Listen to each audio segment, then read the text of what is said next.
वाशिम जिल्ह्यामध्ये मागील काही वर्षात वाशिम पोलिसांकडून धडक मोहीम राबवून वाशिम जिल्ह्यात गुन्हे करणारे गुन्हेगार यांना अटक करून बेड्या ठोकल्या आहेत. तसेच वाशिममध्ये मोटरसायकल चोरी करणारे आरोपितांचा शोध घेऊन अटक करण्यात आले आहे.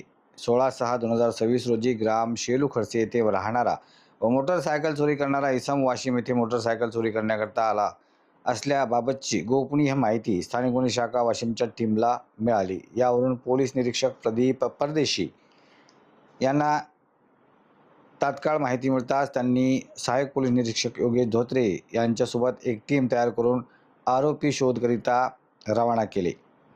वाशिम येथील अकोला नाका येथे मोटरसायकल चोरण्याचे उद्देशाने उभा असल्याचे दिसून आले. त्यावरून स्थानिक गुन्हे शाखेच्या टीमने तात्काळ आरोपीला गाठून पळून जाण्याच्या तयारीत असताना मोठ्या शिताफीने पकडून ताब्यात घेतले.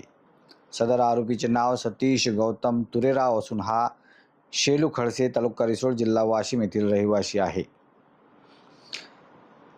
या आरोपीने फेब्रुवारी महिन्यात एक मोटरसायकल पल्सर 150 चोरी केली असल्याचे सांगितले. त्याच्याकडून बजाज कंपनीचे पल्सर 150 मोटरसायकल किंमत 50,000 रुपयांची हस्तगत करण्यात आली आहे. पोलीस स्टेशन वाशिम ग्रामीण येथे त्याच्याविरुद्ध विविध कलमान्वये गुन्हा दाखल करण्यात आला असून मोटरसायकल चोरीचा गुन्हा नोंद करण्यात आला आहे. पुढील तपास पोलीस वाशिम ग्रामीण करीत आहे. सदर आरोपीला वाशिम ग्रामीण पोलिसांच्या ताब्यात देण्यात आले आहे. आरोपीकडून जिल्ह्यात चोरी गेलेल्या आणखी मोटरसायकली मिळण्याची शक्यता आहे.